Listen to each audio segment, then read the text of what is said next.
I'm holding up this document. This should be familiar to all of you. This is a proposed tax bill. And I assume you've all seen this, right? So we'll just use real figures. We don't have to wait for Ms. Collins.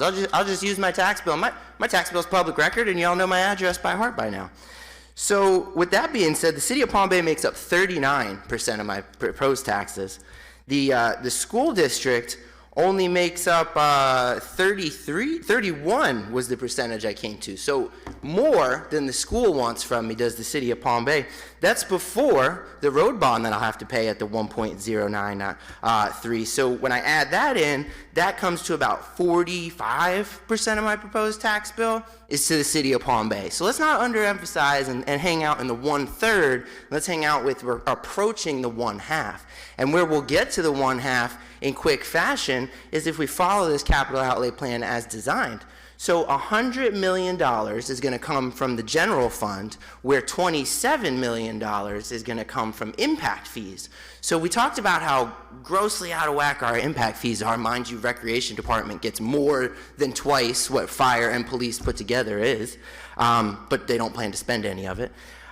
And so when you look at $100 million and half of the revenue from the general fund comes from our ad valorem taxes, that's $50 million. So you're going to spend $27 million of impact fees, which is future people that are coming here and making parts of our city out of swampland.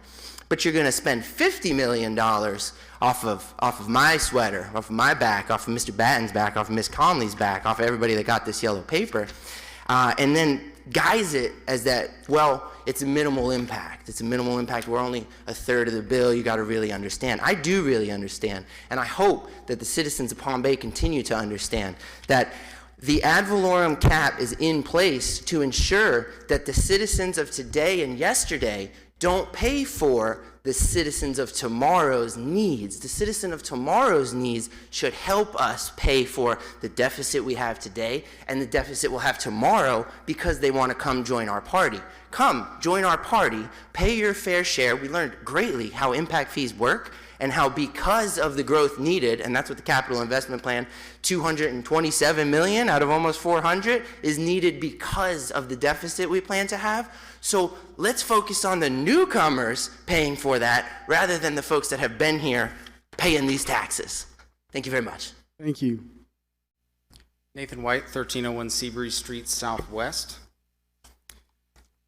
So to recap the situation, to date the 3% cap, which was voted into place by 70% of the residents, has only been exceeded due to natural disaster in the form of hurricanes, each of which accompanied an official declaration of a state of emergency by the governor.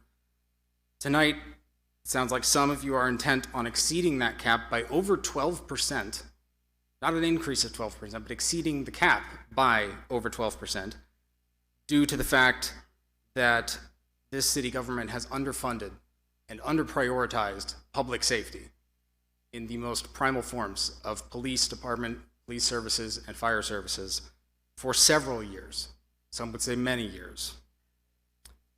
And it is intended to do this while having allocated $9 million of federal ARPA funds, that is coronavirus relief funds, to a new city office building. $7 million of which was eligible to be used for fire services. Approximately 2 of our 3 missing fire stations. I am still thoroughly against breaking the cap, but considering these factors, I will concede that we are clearly in critical need. But it is not a need brought about by the residents. It is a need brought about by City Hall, past and present. And it will not be solved, and should not be solved, by passing that bill to the residents. This is one of the smaller versions of the proposed 2023 budget. It's 177 pages. I draw your attention to what in this version is page 8, where the citizens of Palm Bay are at the top of this authority pyramid. Not a pyramid, it's a chart. Above everyone else, the residents of Palm Bay. who voted in that cap by a lot. By actually a larger portion than we're talking about increasing our taxes. And I wish I could impose that the remainder of my 30 seconds would be used for you all to just rerun through everything Mr. Olszewski said. It was very well said. Please remember who's at the top of that structure. Thank you very much. Thank you.